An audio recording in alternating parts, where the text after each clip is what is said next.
Assalamualaikum warahmatullahi wabarakatuh. Selamat malam. Salam Om Swastiastu, Namo Buddhaya. Salam kebajikan, salam sejahtera untuk kita semua.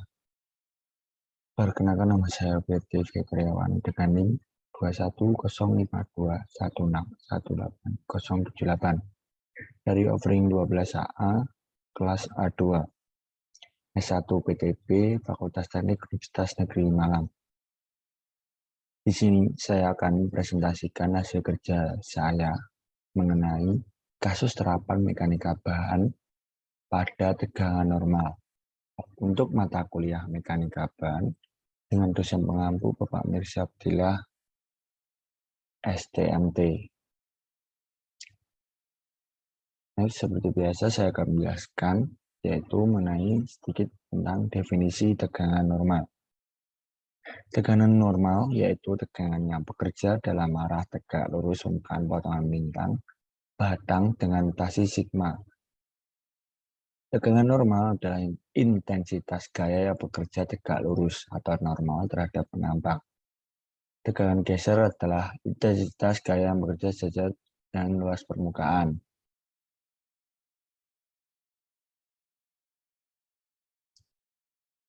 Next, untuk ini merupakan gambar tegangan normal, di mana yang nomor 1 itu merupakan sebuah balok akan ditarik sebesar P. Untuk yang kedua, panjangnya sebesar L, ini. Itu yang pertama tadi ini, tarik P. Yang ketiga, maka setelah diberi gaya sebesar P, batang sepanjang L akan bertambah sepanjang L plus sigma. Yang keempat, dari hasil tersebut didapatkan rumus sigma sama dengan P per A, di mana sigma tegangan normal dengan rumus megapascal, P gaya normal dengan rumus N, dan A luas penambang dengan rumus dengan satuan milimeter persegi.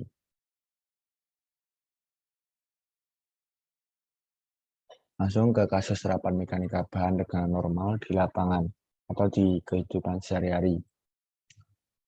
Saya mengambil mungkin proses terjadinya itu AC atau pendingin ruangan. Dalam kehidupan sehari-hari, sering ditemukan sistem pendingin ruangan terpusat atau AC sentral pada gedung perkantoran dan pusat perbelanjaan. AC sentral melepaskan panas yang terkandung dalam refrigeran ke udara dengan bantuan kipas atau motor fan. Gunanya yaitu untuk melepaskan panas lebih cepat. Mengapa? Karena pipa kondenser berliku dirancang dan dilengkapi dengan sirip. Panas yang dilepaskan dari kondenser dibuang ke udara. Hal ini dapat menyebabkan pemanasan global. Jika sistem pendingin ruangan terpusat digunakan dalam jumlah besar, di sisi lain, teknologi termoelektrik yang mengubah energi panas langsung menjadi energi listrik merupakan salah satu sumber energi alternatif utama. Tujuan dari tadi yaitu untuk memanfaatkan sumber energi panas dari kerja kondensor pada sistem pendingin sebagai sumber energi listrik dengan terlebih dahulu mengubah panas menjadi listrik berdasarkan prinsip termoelektrik.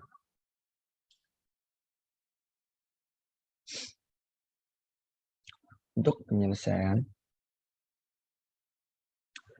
biasanya dalam sistem pendingin, kondensor berfungsi sebagai alat penukar kalor, menurunkan suhu refrigeran, dan mengubah wujud refrigeran dari bentuk gas menjadi cair. Kondensor AC biasanya menggunakan udara sebagai media pendingin. Sejumlah kalor yang terdapat pada refrigeran dilepaskan ke udara bebas dengan bantuan kipas atau motor fan. Kalor atau panas dilepaskan secara kondensor dibuang udara. Pembangkit termoelektrik merupakan modul yang dapat menghasilkan listrik dengan memanfaatkan sumber energi panas. Dan pembangkit ini juga tidak akan menimbulkan polusi.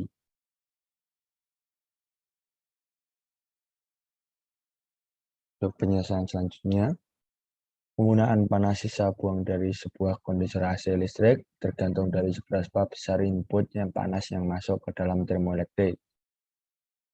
Sesuai dengan bahan termoelektrik yang digunakan, jika input panas yang masuk ke dalam sistem termoelektrik sebesar berkisar 750 derajat Celcius sampai dengan 1000 derajat Celcius, maka bahan yang digunakan sebagai modul termoelektriknya adalah silikon germanium.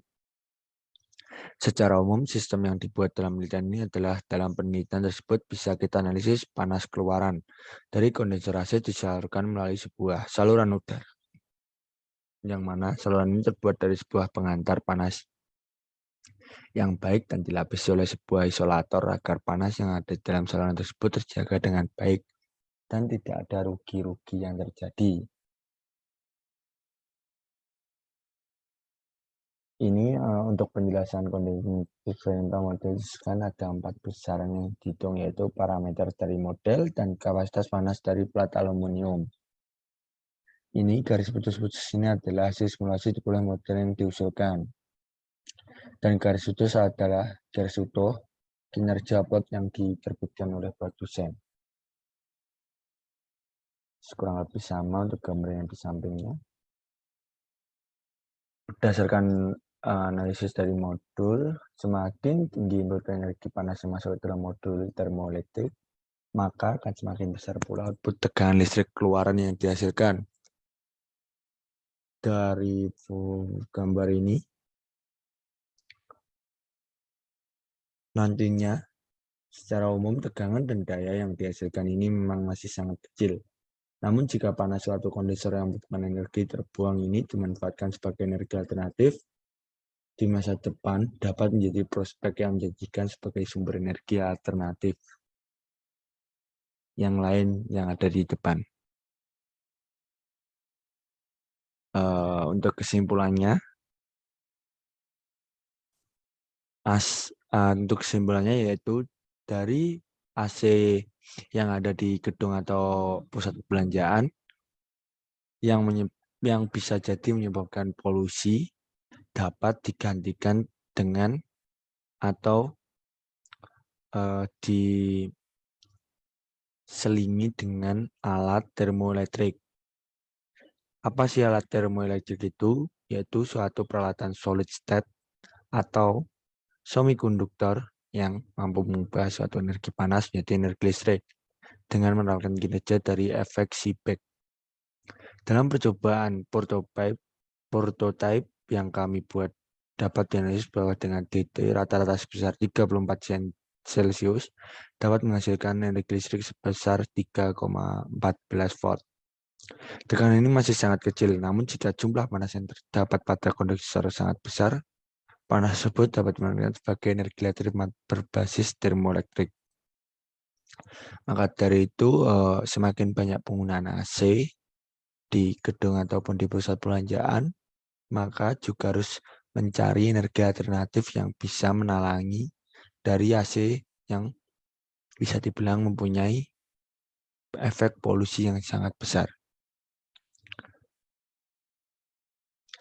Mungkin itu saja yang dapat saya sampaikan. Ada kurang lebihnya saya mohon maaf. Semoga ilmu ini bermanfaat.